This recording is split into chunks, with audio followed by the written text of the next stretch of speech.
What's up, Bears fans? Welcome back to another edition of the Willis Twin Towers podcast. We got him, guys. Ben Johnson is in the house. Let's go. Let's go. All right. So we got a big show tonight, guys. There's a lot of rumblings lately, and especially like the last 20 minutes or so about some of the coaching hires that Johnson's going to be bringing in, but still nothing set in stone yet with the coordinator. So we'll talk about that a little bit too more. But obviously, like I said, guys, big news. Ben Johnson's here. As you guys all know, he was my favorite target, one of Tim's favorites as well. And if he wasn't his top candidate before, I think he is now. So in any case, big news, big show. Let's get your thoughts, guys. Get all your comments, like you always bring in so we can answer any questions you have later at the end of the show also. And real quick, before we get started, just a quick reminder, guys, as always, please like the video, subscribe to the channel, give us all a follow on X. I'm at _Jeff Willis. You can follow Tim, my partner here on my right, at Tim Willis 24. And you can find our executive producer at at Barroom Network. That's Aldo Gandia is our producer. So thanks, Aldo, for everything you do. And before we get going here, guys, just a quick thought.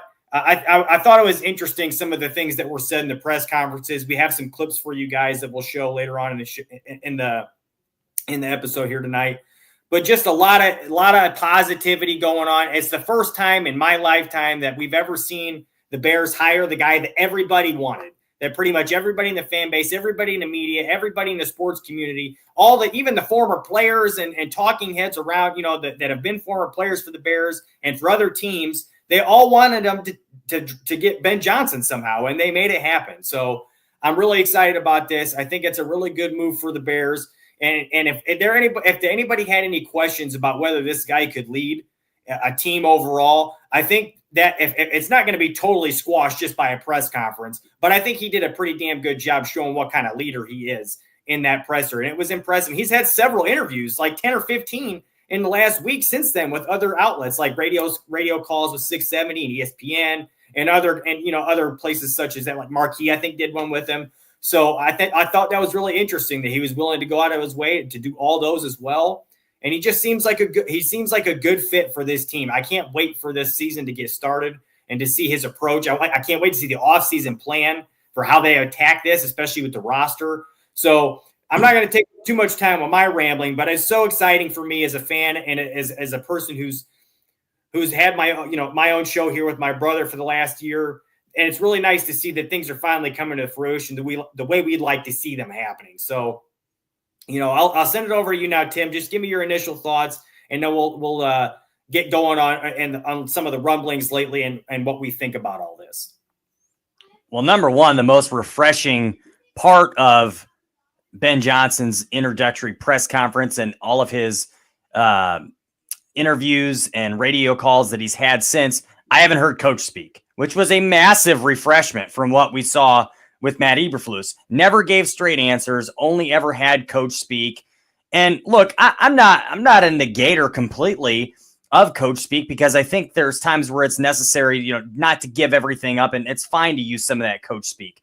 But to hear somebody speak from the heart without being prompted to say something, and just everything that he said came straight in the moment. And I really, truly appreciate that from someone, number one, regardless of the profession, regardless of anything.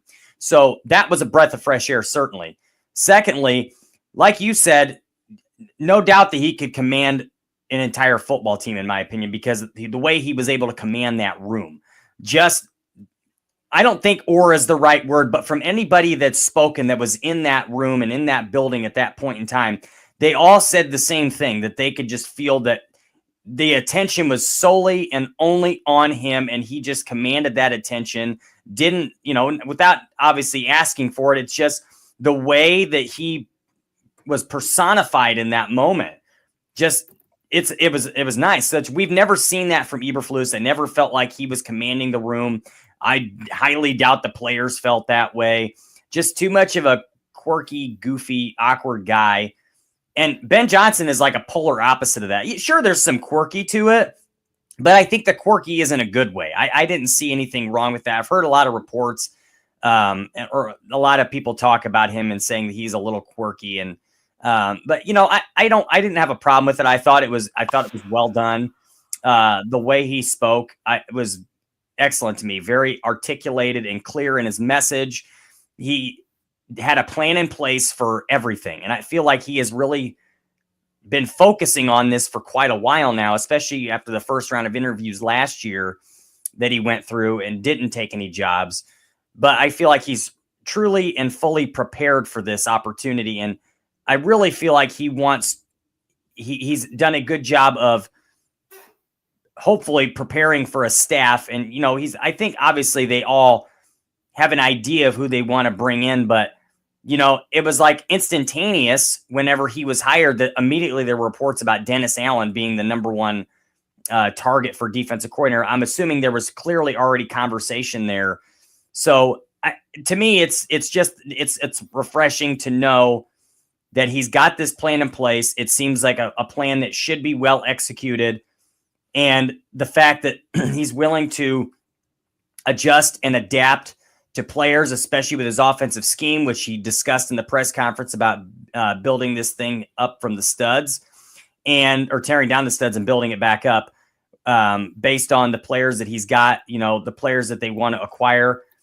He said it multiple times that he feels like this team is loaded with talent, which we've all discussed over the last couple of years. They have certainly developed and brought in talent. There's been some mistakes, sure, but there is plenty of talent on this roster, and it's been clear and evident in the Matt Eberflus era that we never had anybody that could come in, especially on the offensive side of the ball, that was able to develop and use that talent properly and have success with it. So, again, refreshing, and I truly feel like we're going in the right direction here. And like you said, Jeff, most people's top option, he was my number 3 at the moment, or number 2 maybe. I was kind of back and forth between him and Joe Brady.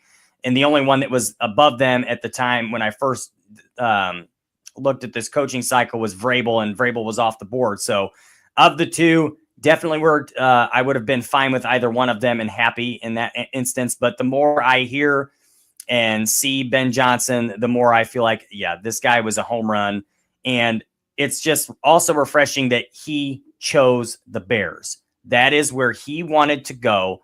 I mean, we've heard him say it multiple times now. We're exactly where we want to be, which is, I love it. I love that that's what he wanted. How often have we ever heard in our lifetime, Jeff, a Chicago Bears coaching candidate coming in and saying, if the top coaching candidate in a cycle, I'll start with that. The top coaching candidate cycle come in and say, I want to coach the Bears. I mean, when have we heard? Well, that's not possible for the top candidate to come in and say that because they never hire the top candidate. That's my point exactly. So, I mean, it's just, knowing that they went into this process the right way. A lot of people didn't like the 17 interview process and all the different candidates that were coming up. But, a lot of that was just buying time. Once they had the interview with Ben Johnson, they knew he was the guy, and that was their number one target to begin with. So I felt like that was the right thing to do, to go through those interviews and make sure, you turn every stone, because maybe you find another guy that truly is the right guy. And maybe it's not Ben Johnson. Keep that open mind, but I love that it turned out this way. This is the direction that we went. Let's go and take this team to the next level where it could and should be. And again, like he'd said in his press conference, it's a challenge, but he wanted to stay in the division, and that's nothing but good things for us because it takes away from Detroit, and he's already well-versed in this division. So he's not coming in here with, a AFC background where, you don't see these teams very often. He's going to be we should have plenty of success in the division now, which is the big thing, because that's where we've struggled the most over the last several years, is winning divisional games, which is imperative for playoffs. They're going to sink or they're going to swim. So, yes. And I mean, obviously, in my opinion, just looking at the offenses that he has had in Detroit over the last 3 years, and it's like I've told you guys the last couple of shows now, this guy is the best play caller and play designer in the entire league, and he's not afraid to throw trickery in there. But I thought it was interesting, and I've watched so many of these damn interviews now, I can't remember which one it is, and you're going to hear me say this a lot throughout the show tonight, because there were so many that I've seen that I can't remember which one it came from. But he was talking about how basically he you can't run these trick plays and stuff like that. They're going to be part of the offense at some point, but you can't do that until you hammer the fundamentals. And I think that that's refreshing too, because he's going to make sure that they get everything done. I've heard from several people around the league, or heard from several people that are around the league and reported and things like that, that this guy is a stickler for details. So to me, it's like, this is going to be a big deal here for us. I think we're going to be seeing a fresh start for the offense. It's going to be something like we've never seen before. I think they're finally going to have winning football on the offensive side of the equation. Now, I want to talk about something before, and I didn't mean to cut you off, Tim, but I think we should kind of dig into something here while it's still fresh, while these things are happening right now as we speak. The coordinator search, the coaching staff search, who's going to be on that? Because we're going to dig more into this, obviously, Ben Johnson hire later on, because it's such a big deal here. So I do want to talk about it while it's fresh. Let's kind of talk about the 3 moves that have been reported in the last, it's like 20 minutes now that we've heard that these are going to be happening. So by the way, guys, keep us posted. I've got my phone on, but I may not see it because it's on silent. So any coaching hires or any news, let us know in the chat so we can address it. Yeah, hit us with the breaking shit, guys, so we can put it on here, and we'll give you a shout out for sure for doing that. But in any case, I the first one that I think was reported was Al Harris, and he is the DB coach in Dallas right now. Obviously, that staff is dismantling with Mike McCarthy being let go. And here's the original breaking scoop here from Patrick Walker, and this is the one that I reposted as well, Aldo. Al Harris has agreed to terms with the Bears to join incoming head coach Ben Johnson as the team's passing game coordinator 2025, parting ways with the Cowboys. Huge loss for Dallas, huge get for Chicago. Now, originally in this initial report here, it didn't mention him as the DB's coach with Chicago. But later on, recently, Adam Schefter has now reported that he will be the DB coach and the defensive passing game coordinator. That tells me one thing. That means that he's got a defensive coordinator in place already. That's no defensive coordinator is going to allow you to hire positional coaches without his say-so. We'll get to that in a second, because there's another offensive hire that's similar to that. But before I get to that, I just want to discuss Al Harrison for another minute here. This guy was, as most of us know, he played for the Packers in the division back in the probably the mid 2000s, late 2000s, when I was a younger guy, probably in high school age. This guy terrorized the Bears for a couple of years there. I think he was all pro one year. Great player, great defensive player. I believe he's a safety, if I'm not mistaken. This guy was a good ball player. And he's got a really high reputation around the league right now as a young coach. And it's a nice get by all accounts, for everybody from all the reports that I'm seeing around the league, all the people who are talking about him on Twitter, they're excited to see him come on to the Bears staff. So that's a big get for Ben Johnson for the defensive staff. And I want to talk about what you said in a minute here, Tim. But beforehand, there was another addition to the staff report on the offensive side of the ball now that came up, and that was the report that Antoine Randall from the Lions staff is coming over as the assistant head coach and wide receivers coach with Ben Johnson in Chicago. This was reported by Adam Schefter, as Aldo has on the screen here.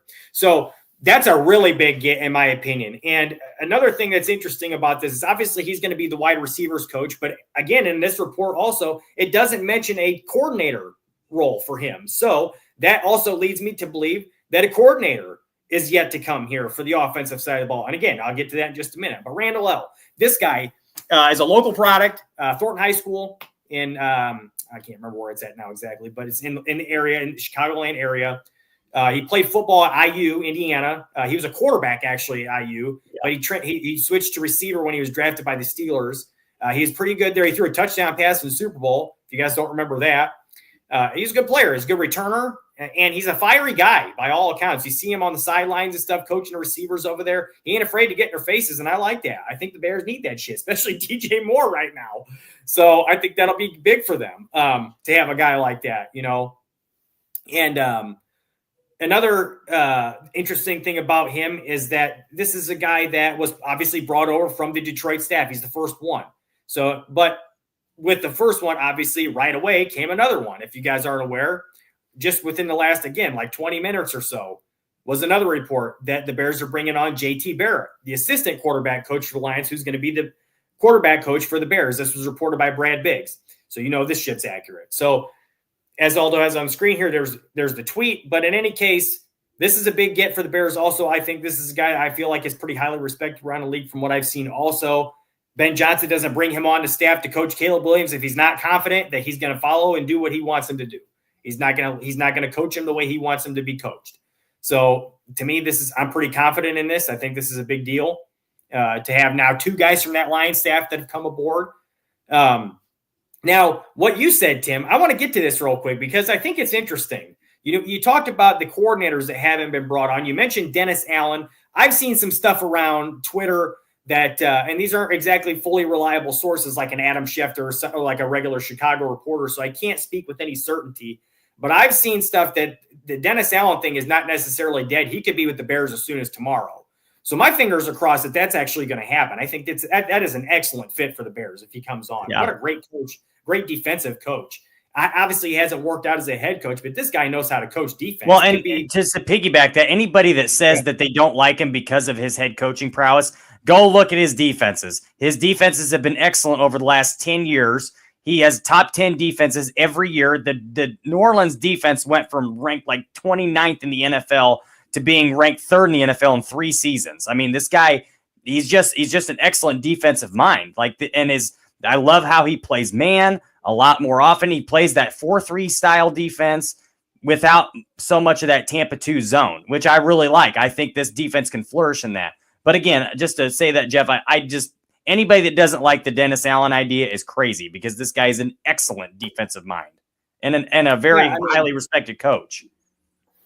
I actually saw some. I can't remember who said it now, but it was because it was like earlier in the week. But somebody had made a comparison that what if he turns out to be like the Chiefs' version of Steve Spagnuolo with the Bears now? That would be fantastic. A guy who sticks on his staff for a long time. He's not getting a head coach job somewhere else. He's with you, and he's going to develop your defense for years on end. You don't have to change your scheme. You don't have to worry about a succession plan. He's your guy until he retires, hopefully. So, I mean, as long as your team is winning ball games and his defense isn't a part of the reason why they're losing anyways. So this is, right. That is a good move to me. I feel like that's a guy who, if they get on their staff, that's an excellent find. And again, like I said in the initial report with Al Harris coming on, he didn't get the defensive coordinator role from those reports. So I think they're going to bring somebody in still. It could be Dennis Allen. I hope it is. But as far as the offensive side of the ball, again, both those guys who are being brought on by the reports aren't the offensive coordinator. So who is the idea to bring in there? If you guys watch Gabriel Talks Football, Greg was talking about earlier in the week that he talked to Engstrom. I think it's Tanner Engstrom is his name with the Lions. He's a coach over there also. And apparently he was having conversations with him to potentially be or he was asking him if what his plans were for the coming season. And I guess the guy was pretty he didn't really give him much of an answer. So that kind of leads me to believe that there's a possibility here that there could be something there. I believe Engstrom is a quarterback coach. So maybe he's getting promoted to the offensive coordinator, and that's why they're bringing in his assistant to be the quarterback coach because he's still going to be in charge of that room anyway. So it's possible. I think that'd be interesting. I think that's a good move there. As somebody who has familiarity with Johnson, knows what he wants to do. And now he's got 3 of his offensive coaches being brought over from Detroit. That's a hell of a poach job. So, I mean, I don't know if he's necessarily trying to do that. I think he even said in the presser that it wasn't necessarily his goal to bring on a bunch of guys from the other staff, but it seems he might be. Maddie asks are we keeping Richard Hightower? There are reports out there that he's staying. I've seen reports that Darren Rizzi, there was an initial report that both Darren Rizzi and Dennis Allen were talking about coming over to the staff. Darren Rizzi's obviously the head coach now, interim head coach with the Saints. He's a special teams background. I've heard reports that he's not going to be coming to the Bears and they're going to retain Hightower. I don't know what's true or not. So it does say there's no actual definitive report. Right. It just says he's likely to remain as the Bears special teams coach.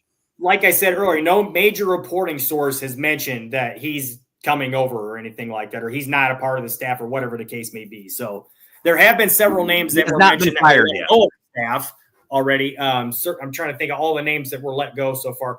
I've seen the entire defensive staff. The entire defensive staff is gone.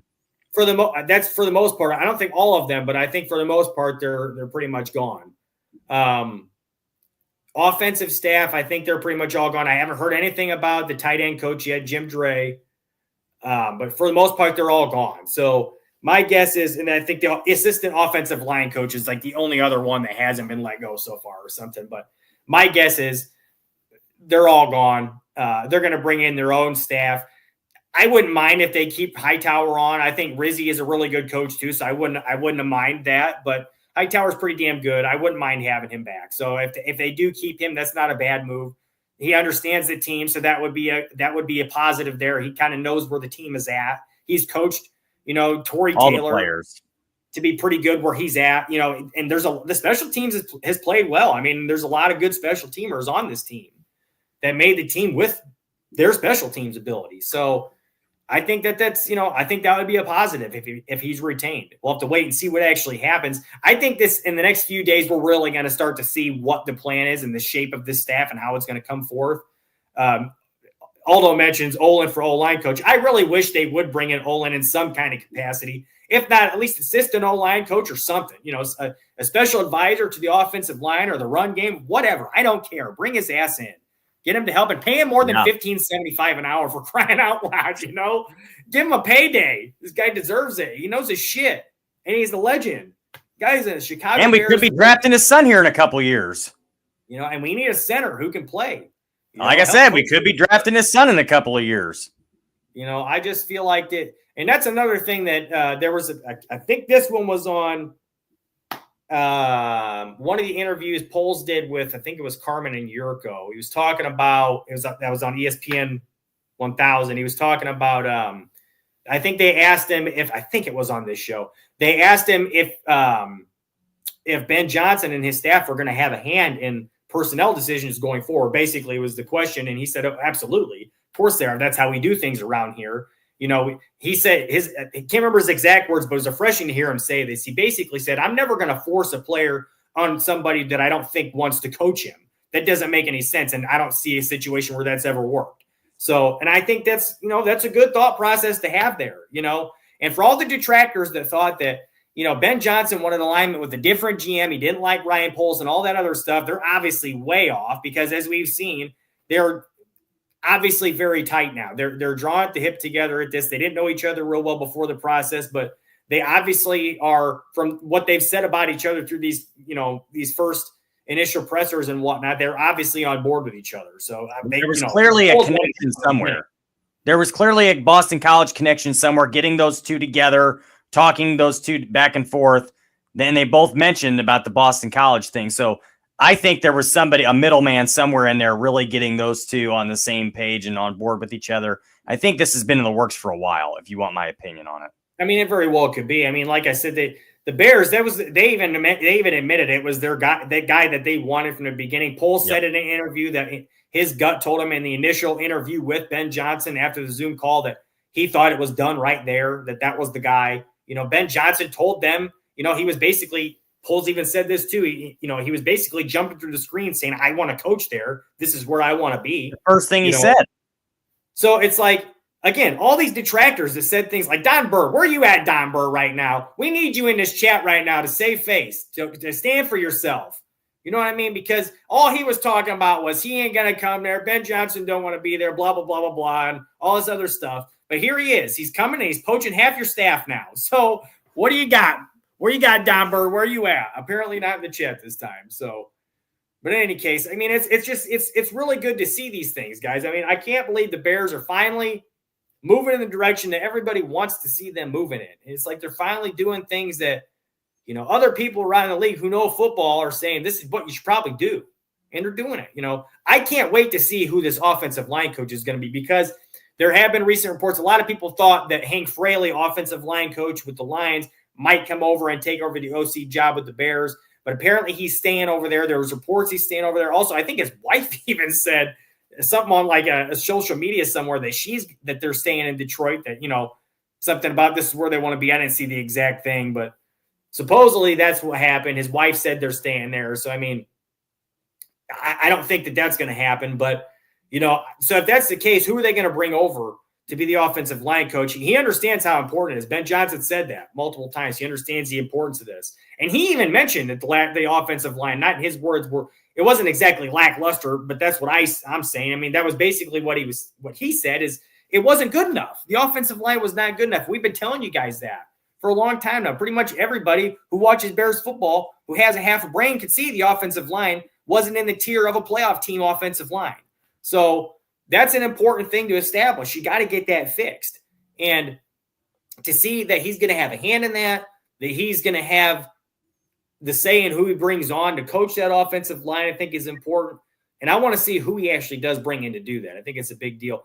A guy that I'm interested, I talked to you guys about this before, was Mike McCarthy's offensive line coach in Dallas. If McCarthy doesn't coach this year, I'd be interested to see if they bring that guy over because he's an outstanding coach. So I don't know what's going to happen with him. I don't know if there's any kind of connection there or anything like that. That's just my simple speculation in the moment.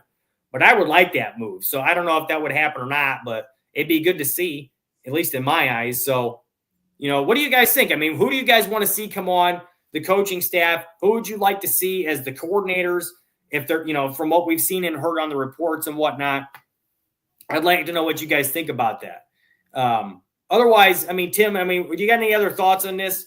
Because, I just kind of want to dig more into this hire and what it means for the team moving forward, what it means for Caleb and for the rest of the offense and for the team as a whole moving forward. Now that we know that we've got a guy established who, again, is different from what the Bears have typically done in the past. Well, I'm just going to piggyback off what I was saying earlier. I just think with these hires, there's obviously somebody probably in place there, I would think. Your defense, especially if you're bringing in a defensive coordinator from outside of where you've been, so outside of Detroit, outside of Chicago, and you're bringing in position coaches, you're not going to bring somebody in if the coordinator isn't signing off on that, because that's now you're pairing a guy with somebody he may not want. You're not going to do that. So I'm going to assume that there's somebody already in place. They're probably working on contract details or waiting to report it. I'm not sure, but regardless, I think somebody's in place.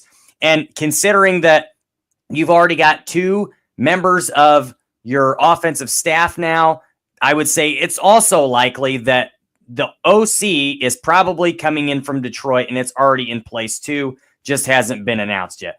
I'm guessing on both fronts, but I feel like that's, it's an educated guess because of the situation that we're in. So we'll see. I don't want to speculate who they are, but I would say Engstrand is a pretty strong possibility considering. Especially with Rayleigh staying around in Detroit. Right. So, but yeah, again, the O-line thing for sure. You got to have somebody come in that you can trust that's good. We'll see. I don't know. I don't know enough about O-line coaches in the NFL to know one specifically that I think they should bring in. But I think you got to look at a track record from somebody who has had a ton of success with offensive lines at multiple stops and locations and see who is somebody that's followed them back and forth from some of these places. And maybe you bring in their protege because you're not going to take somebody else's O-line coach. Unless they were fired. So, and there's probably a reason they were fired. So I think maybe you find somebody with a good track record. I've mentioned earlier today in a thread conversation about Harry Heastand, and maybe he's got a protege out there somewhere who is, his right-hand guy that could come in as well. Who knows? Because I doubt Harry Heastand's coming out of retirement, but that's a guy you want to have, that kind of guy. Like, nothing but continuous success as an offensive line coach everywhere he's ever been. The only reason he didn't work out here in Chicago at the end there was because he and Nagy had 2 polar opposite ideas of how a running game should be used and ran. And clearly Heastand was right because Nagy sucked. So, we'll see. I don't want to speculate too much on all that. I'm sure we're going to get it here in the next couple days. Maybe even this evening we'll start hearing some more stuff. But again, I'm excited for the way it's going right now, where the staff is at. There's some great hires in there already. It's just an exciting time right now. I'm trying not to get too overzealous here, but it's looking good so far. And we got a couple months till the draft. We'll see what kind of players he wants to bring in through free agency. But I definitely think there's going to be a lot of things addressed in free agency this year because you can't do it all in the draft. And there's a lot of needs that we have to get through here. So go ahead, Jeff.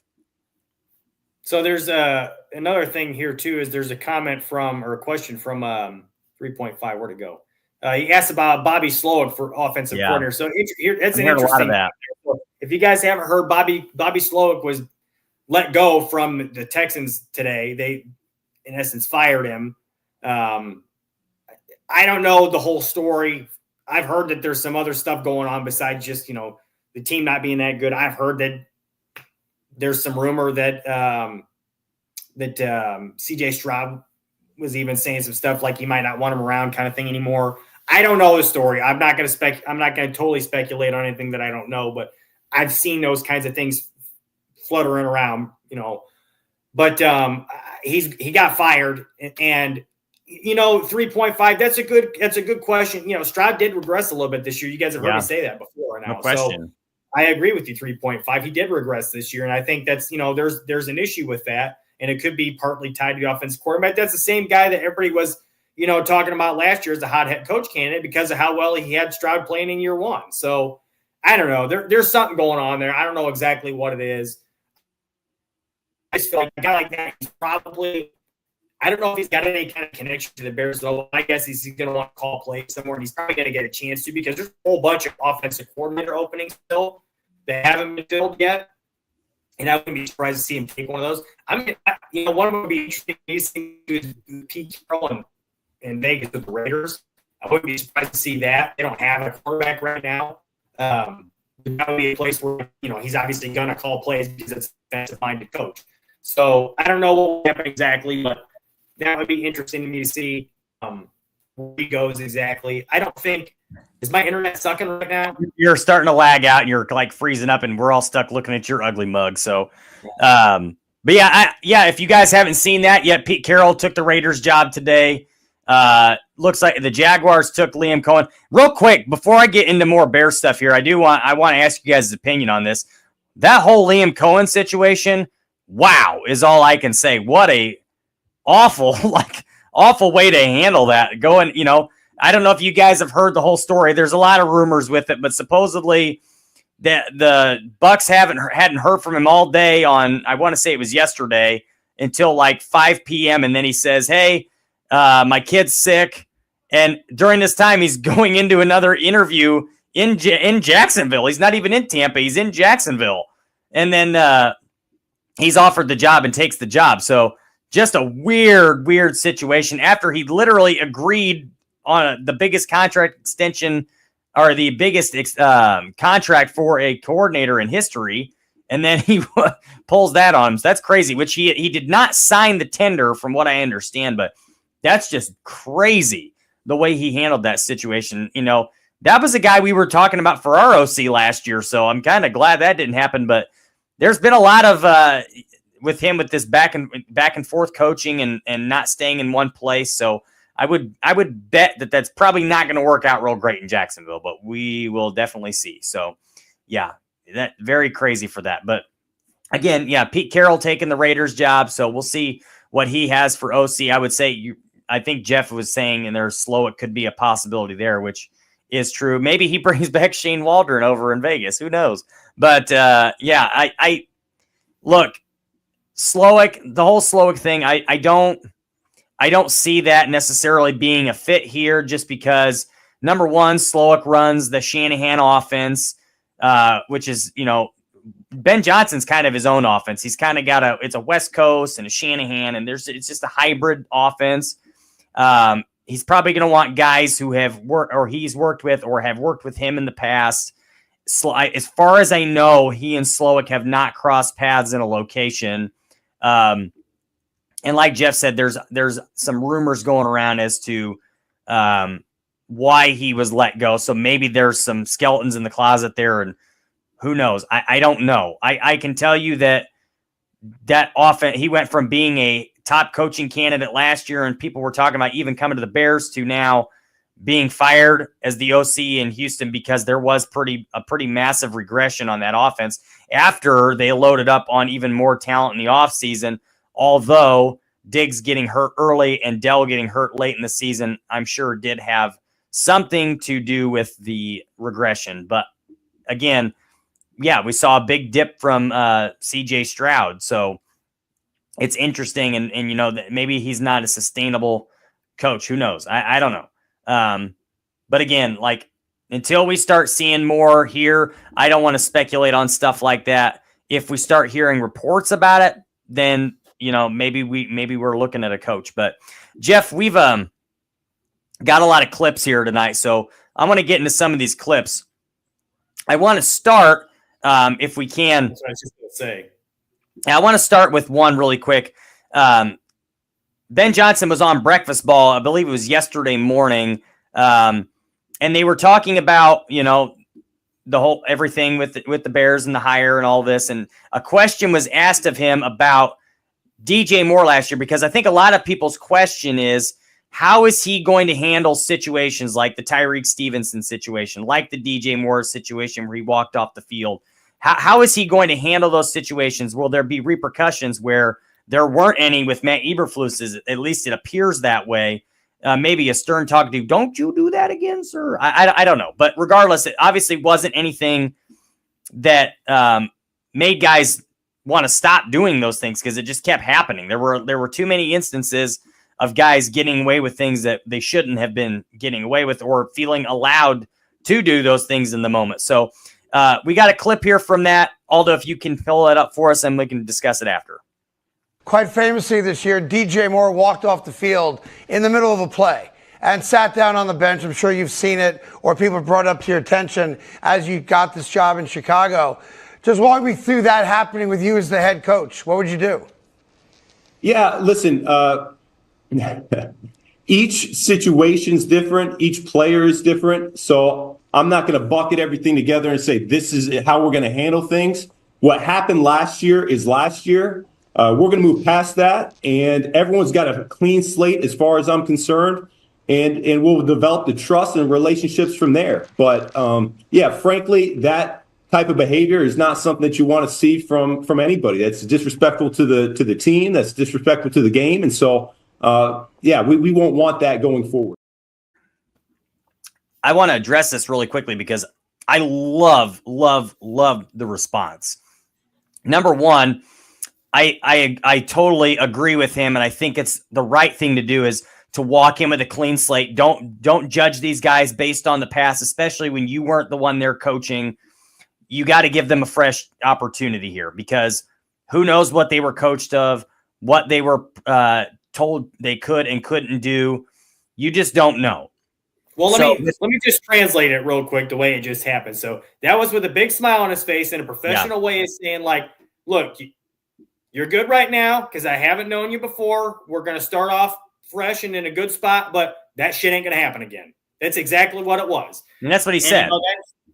In essence, but I mean, I'm just saying that, and that's in breaking down in layman's terms without doing it in a way that was going to be disrespectful to the media.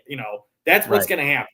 That's the way it's going to be. He's going to be direct. I've heard that he's fiery, that he's the kind of guy that's real intense on the sideline, and the Bears need that. I think that's going to be great. I think it's going to be great to see that, So go ahead. I didn't mean to cut you off. I was just going to say I appreciate, how he said he would give him a fresh start, but then he was clear and concise when he said, I expect more. That's not something we want any player to do, and there will be repercussions. You will be reprimanded for that, and especially if you continue to be a repeat offender. So I really appreciate that, which is something that Eberflus never, ever came out and said anything about player discipline. Even in the moment, he just said, well, that's being handled internally. And he never, ever, ever gave any inkling of what disciplinary action would happen. He waited until, the day before they played the next game to say that Tyreek Stevenson was being disciplined. And then he sat out a quarter. That was it. And that was because of an injury. Regardless, here's the thing. If you're going to hold him to a standard and say you're not playing in this game, or you're not playing in so many quarters, whatever, but then you have an injury and you bring him in, that defeats the purpose. Like, it doesn't matter if then you bring in the next man up. You don't bring in the guy just because there was an injury. That's basically telling him, well, I think you served your punishment early. So it doesn't make any sense to me. I'll give you an example, guys. I coach a high school wrestling team here where I'm at. I'm sure most of you have heard that by now because you've watched the show before. And I have a small team. I inherited a team that only had 8 wrestlers my first year here.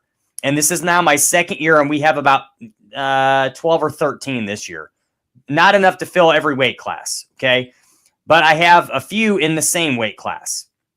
Regardless, I have wrestlers there. I have one weight class that only has one wrestler. Okay. Well, I had a wrestler who, let's just say he needed disciplinary action. And the discipline was that he doesn't wrestle. Okay. Now, if I don't have somebody else to fill that weight class, I'm going to have to take the forfeit in matches and duels. Okay. We did that because it sends a message that, hey, yes, I would like to have you to help the team out in this situation, but here's the message. This is not allowed. This behavior, and this is the disciplinary action. And our team is struggling in the situation because of your actions.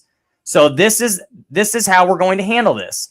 And until you can show, number one, remorse for your actions, and number two, the ability to improve on those and not allow it to happen again, you won't wrestle. That's the way it goes. And the team will continue to go without you and so you're only hurting them until you can get yourself back on track. The point behind this is you have to hold guys accountable. You have to hold to a standard. And if you don't hold that standard, that's when you start seeing these things start to repeat and you have repeat offenders, which is exactly what has been happening with Tyreek Stevenson over the last 2 years, really just this year. But you guys understand the point here. Go ahead. Matty says you're a good coach, Tim. Tim is a pretty good coach, Matty, but I do want to say it's kind of funny he brings up that situation. It's a little bit easier. I'm not going to say the whole situation because I don't know it, but it's a little bit easier to make a decision like that as a coach when your wrestler is a pud muffin. He's probably going to give up a pin every single time he wrestles anyways. So you're going to actually not talking. You're right, but I'm actually talking. This is a recent thing that was actually one of my top wrestlers recently. So it wasn't a pud muffin. It was one of my better wrestlers. So, but yeah, it's, this is what you, but to me, that's what you have to do. You have to, number one, hold a standard, and number two, you can't bend that standard for certain players and certain athletes or whatever the case may be. You have to hold the same standard for everybody. And maybe because Tyreek was a starter, maybe because DJ Moore is a starter, that standard was like, and DJ being a captain, we'll just let these things slide. But you can't do that.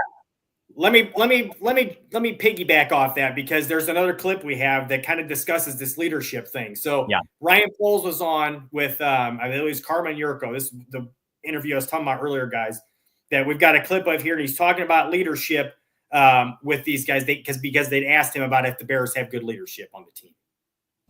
You can never have enough leaders, and we'll continue to look for those guys to add to our team. I think the other piece of that is some of these young guys haven't been taught how to lead, and that's important as well. So I think two things there. One, the development of our leaders on our team, because I truly believe DJ Moore, Cole Kmet, those guys can lead. Jalen Johnson, but they need to be shown how to lead through the ups and the downs. And I think you saw it this year through the downs. I think the environment dictated the leadership more than the leadership, overcoming the environment. So, again, part of those conversations Ben and I will have as we look through the roster and identify those leaders. And then we're going to put those guys in a position to lead. And that's going to be great. And like Ben said today, eventually you want to be able to let go as a coaching staff, as a front office, as a GM, and those guys run themselves. I don't think we're too far away, but we have to show them how to do it first. Jeff, okay. I want to make one comment before I hand it to you, and it's just that when you have too many captains, you don't have any captains, and I think that was the biggest problem with this team this year is when the moments when they were going through all this adversity, there's too many guys and not any one guy just stepping up and saying, "Knock it off. We got to get over this crap, move on, and take this thing. We got to get a win. Stop nagging on these losses. Stop worrying about this and yada yada yada." Hey, quit doing your stupid stuff you're doing on the field. Hey, DJ, I'm your buddy, but look, man, you're a captain. You got to be held to a higher standard. Let's knock off the stuff. Let's not walk off the field. Let's show some respect to the game of football. So that's just my 2 cents on it is we need to cut down the captains this year for sure.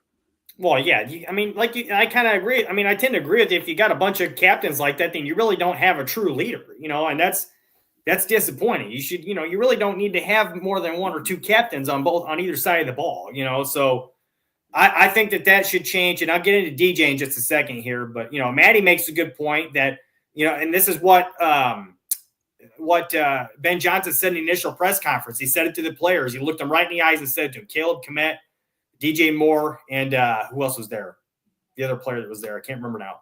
But he looked right at him. He said, be comfortable being uncomfortable. And I love that. I'm sorry. Who were the players? The players that were there were Caleb, Kmet, and somebody else. Rome Odunze. Rome. There you go. So, anyways, I thought that was a big deal. That he looked right at them and he told them that right in their faces. There was no hiding it. He said it right in front of everybody in the media.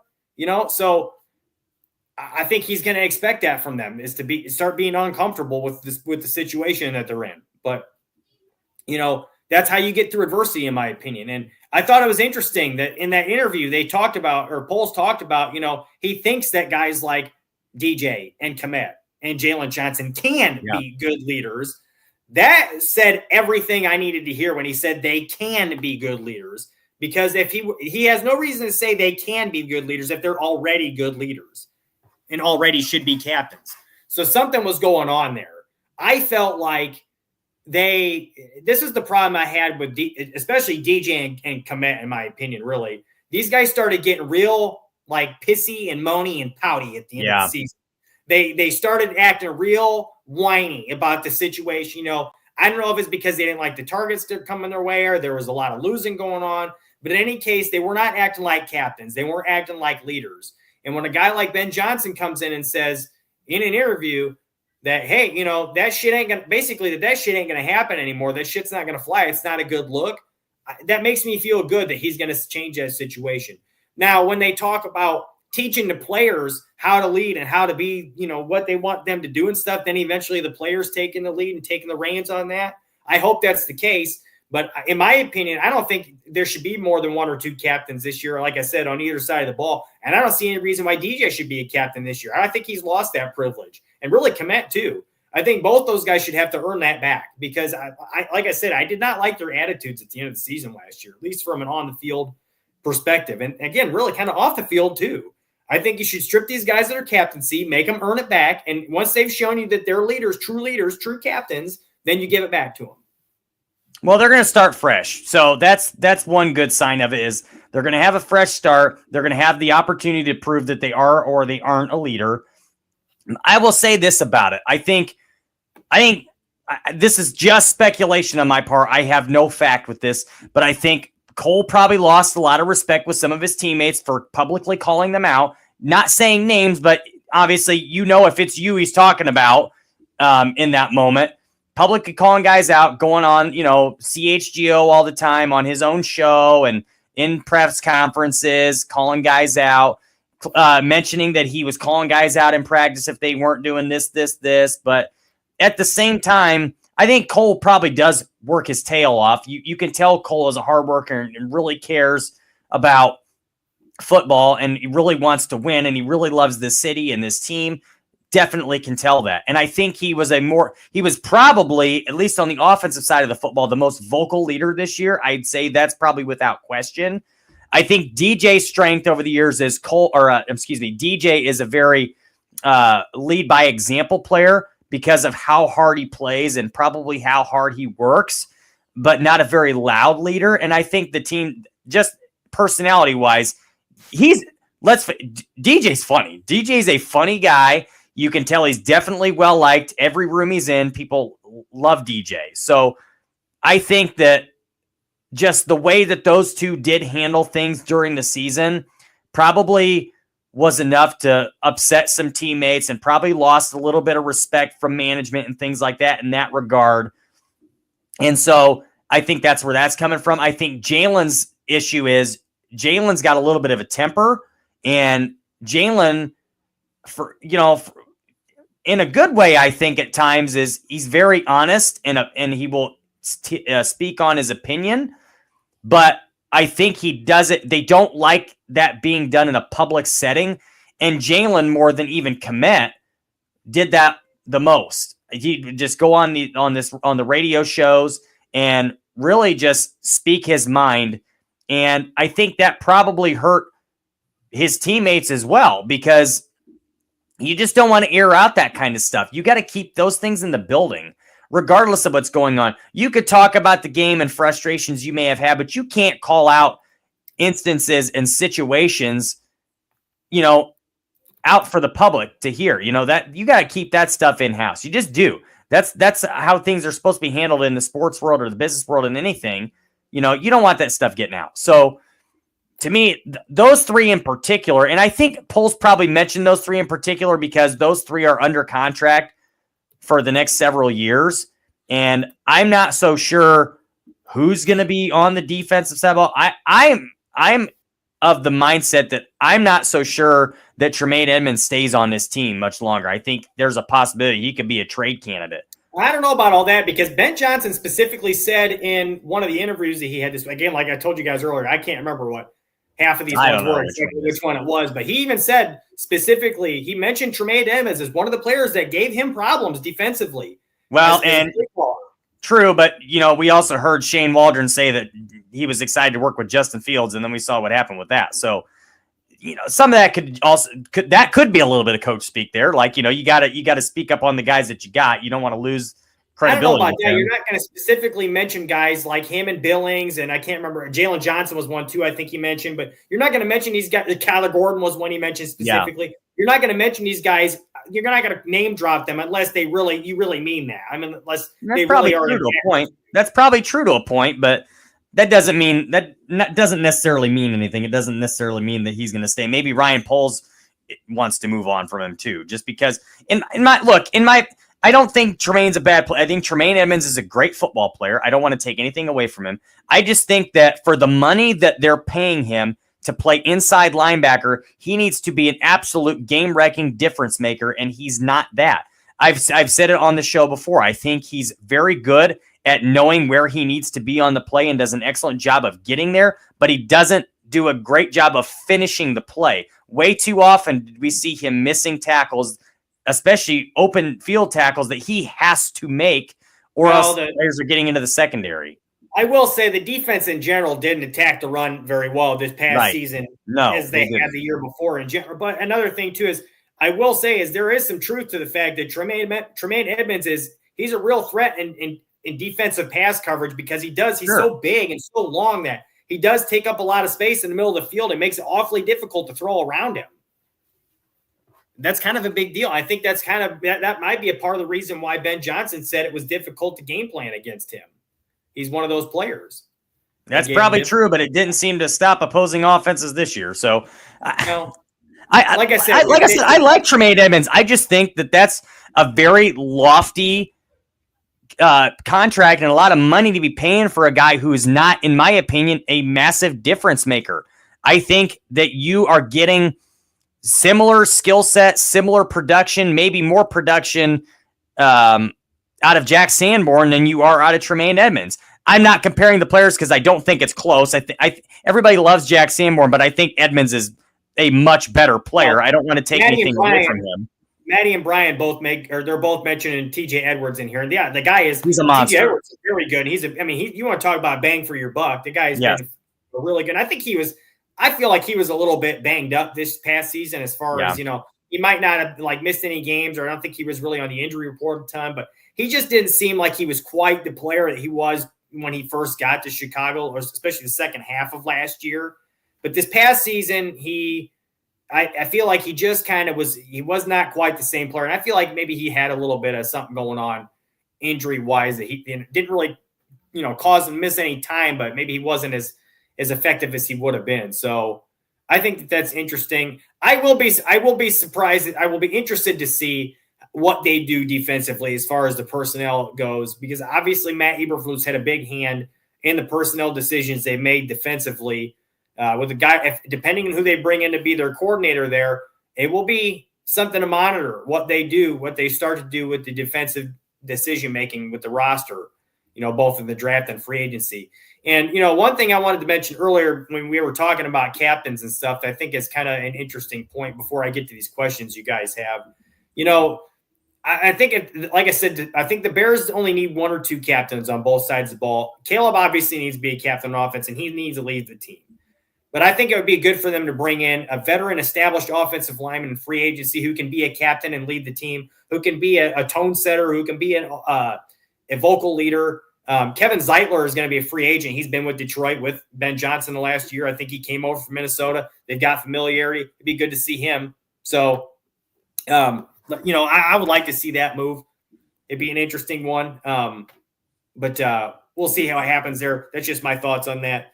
But I want to get to some questions. There's one more clip here that I want to show that I almost forgot about. Yeah. Ryan Poles in the initial press conference is talking about what Ben Johnson is going to do to help Caleb be successful. So I want to roll this clip for you guys real quick.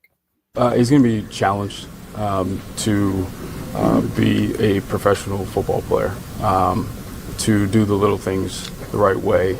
And that foundation, I know Ben's going to hit that early and often, get that foundation strong, because you're going to build everything off of there. So once that's there, now we can continue to get better and play more consistently. Right.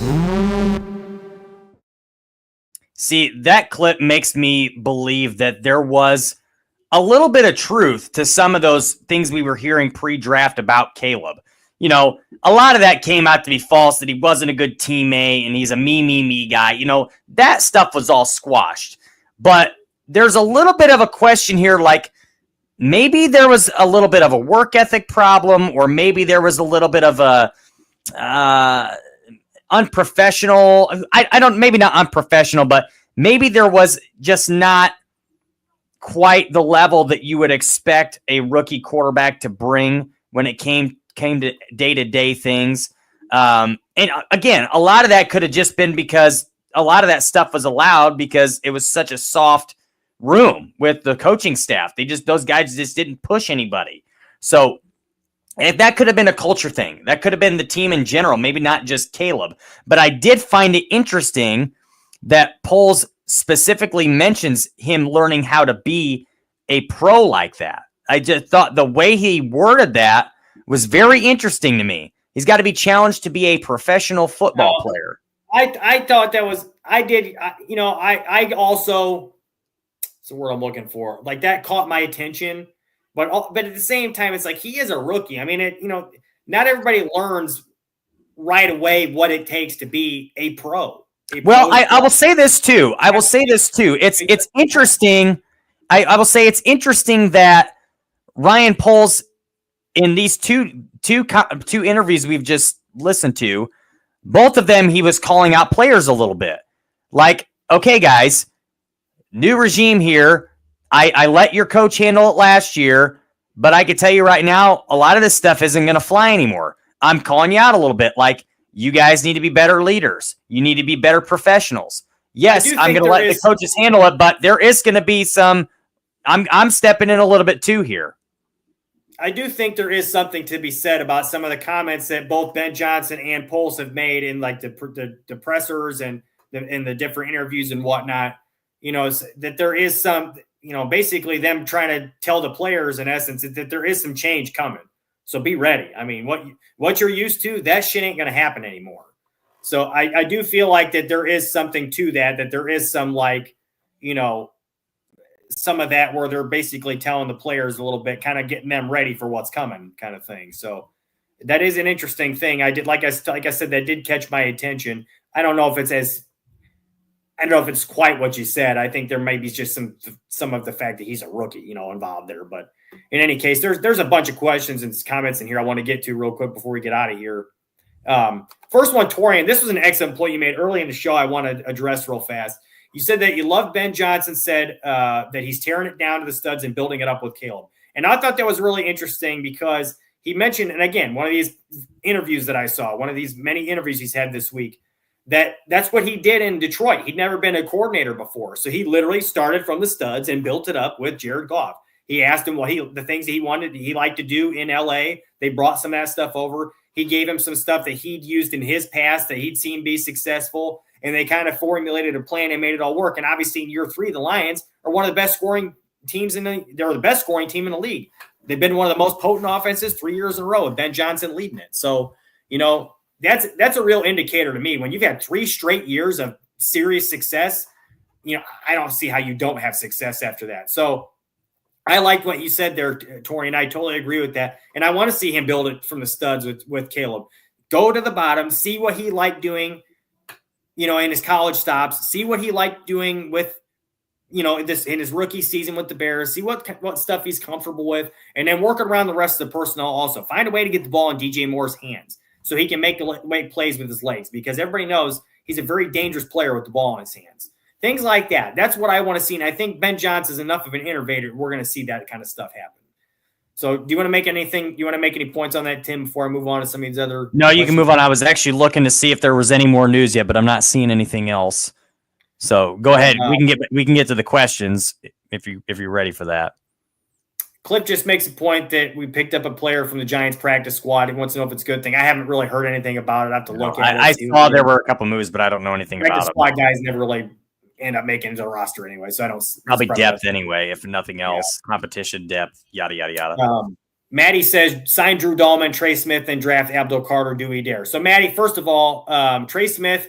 I have heard some rumblings again through the Twitter sphere that this guy, the Chiefs may not sign him long term. He's probably going to see the biggest interior offensive line contract in the history of the league. I would love the Bears to sign him to that contract. We'll have to wait and see if. Because that would be a huge, huge get for the interior of this line. He's a phenomenal player, one of the best guards in the entire league. Drew Dahlman's a center for the Falcons. I don't know if he's I don't know what kind of fit he would be. Again, Ben Johnson, I don't know what he's going to do differently with the offensive line, but obviously the Bears have always been enamored with athletic offensive linemen in this regime so far. I'll be interested to see if that kind of remains the same with Ben Johnson as the coach now, or if they kind of start to shift into more of like a power kind of offensive lineman mindset where they're really just strength more so than athleticism. We'll have to see, but I'm interested in that. Well, I would say that is this the first time we finally see a guy that Poles helped draft get brought into Chicago? I mean, that's a possibility, I would think. At some point, he's got to bring somebody in that he's been, invested in the past. I mean, these are like most coaches and most GMs bring guys in that they've worked with or helped develop or train or draft in the past. It almost always happens. There's always connections like that, but we've really not seen that. Don't forget, guys, like I mentioned earlier, Kevin Zeitler, he's an older guy now. I think he's like 34 or 35, but he's still a very effective player, and he's a good leader, and he was just with Ben Johnson in Detroit. I would not be surprised to see the Bears bring him in and be a spot starter for a year or something while they draft and develop some guys. So here's another question here from J2K. This is a good question, J2K. He wants to know if Ian Cunningham's a real option for the Jags GM spot. There's some speculation today, again, on Twitter that, whether or not he was actually the Jags wanted to bring him in as a potential GM hire. I think it's interesting because the Bears brought in Liam Cohen last year to interview his offensive coordinator, and then they didn't bring him in this year to interview his head coach. That kind of made me think that maybe they kind of were turned off by him in their interview process initially for the offensive coordinator gig. So I'll have an eye on this to whether or not Ian Cunningham actually has interest in taking that job, because now he's tied to the hip to the head coach. He didn't get to make that decision. Is that a situation he really wants to be in where the owner has that kind of control over football ops? I don't know. I don't know if Cunningham wants to be in a meddler position. So I have a tendency to doubt that he would take off for that job because of what's transpired over the last 24 to 48 hours, simply because of those reasons. But I don't know for sure. I don't know. Well, I was just going to say, I think the question is structured backwards. I think the better question is the Jags GM spot a real option for Ian Cunningham, not the opposite. I'm sure they would like to have Ian Cunningham, but is that something he would really want to get himself into? Especially the way that Chicago handles things in that front office. Things are very structured, very detailed. I just don't see that being the type of fit he want, not having control over what he's trying to do. I don't know. I don't see that being an option for him. Do I think that he deserves a GM job and that he could, potentially be going elsewhere? Sure. But I don't know about it being Jacksonville. And I personally, I would not want to be a part of that organization. It's just too questionable, in my opinion. They have a worse history than the Bears do. Yeah. Well, anyways, they clearly don't have a good structure right now. Yeah, they don't. And there's a couple more questions in here. There's a good one here from Cliff. He wants to know if Hard Knocks helped or hurt the Bears. I thought Hard Knocks was a total sham, Cliff. They didn't allow any of the language and stuff because McCaskey's a wuss. So they didn't want any cussing or anything like that. So they didn't show anything that would like be really part of a camp, and just I feel like it, whether it helped or hurt, I don't think it helped by any stretch of the imagination. It probably just overhyped us more than anything else. It because did. all we thought was how good the defense was in practice and how much, the offense was, either struggling with it or learning how to, get better through that. And it turned out that, they both ended up having problems at some point in the year. So offense was just atrocious. So I don't think it helped by any stretch. No, I think it just gave them a big head, and they all went into the season with these high, lofty. They were just high on themselves, and I think somebody do some research on this, because I want to know, has any team that's ever been on? So obviously there's a new setup now where they've got teams who hold divisions and stuff like that through the season. But in the past, like in these regular training camp exercises, has anybody that's been on Hard Knocks ever had success that season? Detroit. Like actual success, like postseason success? Not postseason, but Detroit had that 6-game run there at the end of the season where they missed the playoffs by a game. But that's not. To me, that ain't really. I mean, they were good after that, but that's. I just don't see how that's ever been really good for anybody. So I don't think it helped, and it probably actually did hurt Cliff. Yeah, I think Aldo has actually made excellent arguments on this in the past in some of his other shows that he's done. That why wouldn't you just leave an authentic version of it? And obviously, Hard Knocks has two options. You can watch an edited version, or you can watch the true original version. Like, why did the Bears feel they needed to have it that way? Like, if you don't want to hear the cuss words, then don't watch that version. I mean, you got to be authentic. That's not authentic to your players. That might be authentic to Kevin Warren and the McCaskey family, but let's face reality. That's not football. That's not how the NFL works right now, or ever has probably. So, I understand Kevin Warren's faith is important to him, and I fully support that.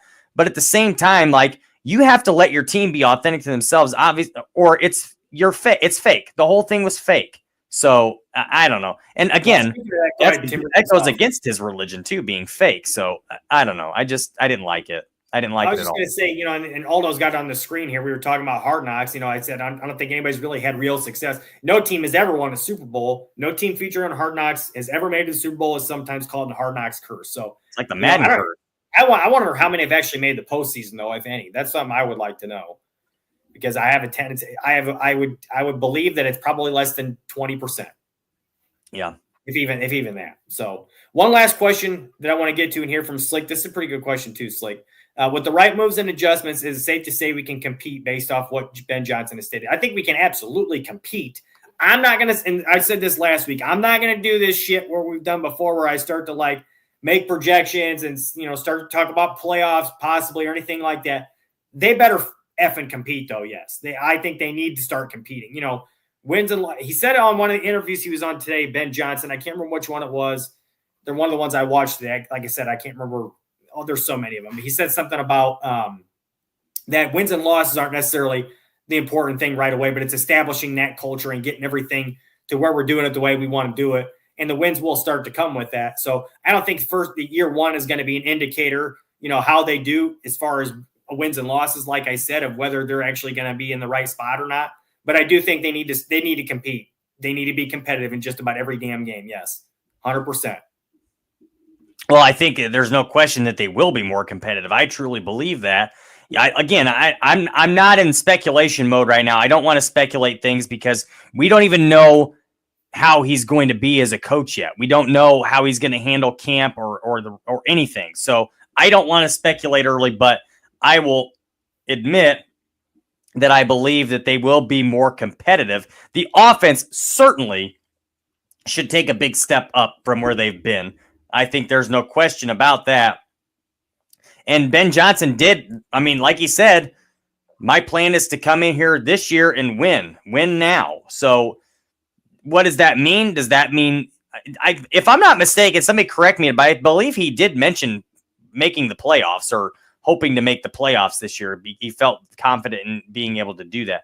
For some reason, that's going in my head. Maybe I just created that in my own mind, but I don't know. I think he's confident in his ability to do that, but again, we'll see what happens. I don't want to speculate too much. I'm trying not to get ahead of my skis here with the excitement that I have, and I know you're excited too, Jeff. It's a very interesting and exciting time right now because things almost seem to be going way too well for the Bears right now, which we're not used to. We're not used to seeing things go this way. So I don't know. I'm not trying to get ahead of my skis. So I'm going to digress and hopefully, this thing really gets on track here soon. I'm ready for the coordinator hires. I need to see it. Well, real quick, Aldo did some insanely fast research there for me. I appreciate that, Aldo. He says the 3 teams that made Hard Knocks have made playoffs that were on Hard Knocks: the 23 Dolphins, the 2020 Rams, and the 2010 Jets. And I think the 23 Dolphins wasn't that during the season as well, or preseason maybe, something like that? Season. No, wasn't 2020 Rams the Rams team that lost to New England in the Super Bowl? I'm not 100% sure on that one. I believe that was 2020. That's not. I mean, look at that though. That's a 10-year gap between the two that did make the playoffs in the first place. That's not good. So no. I mean, I don't think anybody really should want to be on Hard Knocks. I mean, it was fun while it lasted, but I don't want to see that shit again, especially if they're going to have it like it was before where they can't even talk like they would normally freaking talk. So anyways, that's pretty much going to do it, guys. It was a good show tonight. Obviously, we really appreciate you guys in the chat here driving the conversation as you always do. We're really excited about this move. Hey, let's answer. We got one more question. Let's answer this question if you don't mind, Jeff.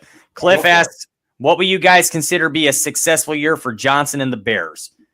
I'm going to be honest with you guys. Successful to me with Ben Johnson will be, 1, moving into the top 15 offensively in the NFL. I think that would be a huge step in the right direction.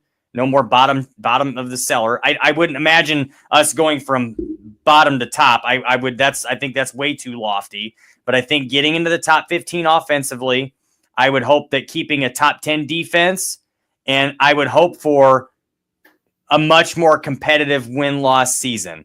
I think anything less, in my opinion, than 6 wins, 7 wins is a huge yeah. So you can't be that bad. You can't be that bad. But I will say that, like I told you guys, you got to be competitive in every game. And the one thing I will say is, if I want, in my opinion, Cliff, to answer your question, I want to see a defense that doesn't show complete regression, that they either stay relatively the same where they're at. Maybe, I mean, if they don't play quite as well as they have in the past couple of years, I mean, it's a new start with a different coach, so we'll see. But I want to see them stay relatively the same or improve, and the offense absolutely needs to improve. That would show me that they're on the right track. As long as the offense looks like they are better, which again, it's not going to take much. But I want to see them show real significant improvement offensively, and I want to see them address the freaking offensive line. Actually address it. Yes. So and I will say show success or make me happy.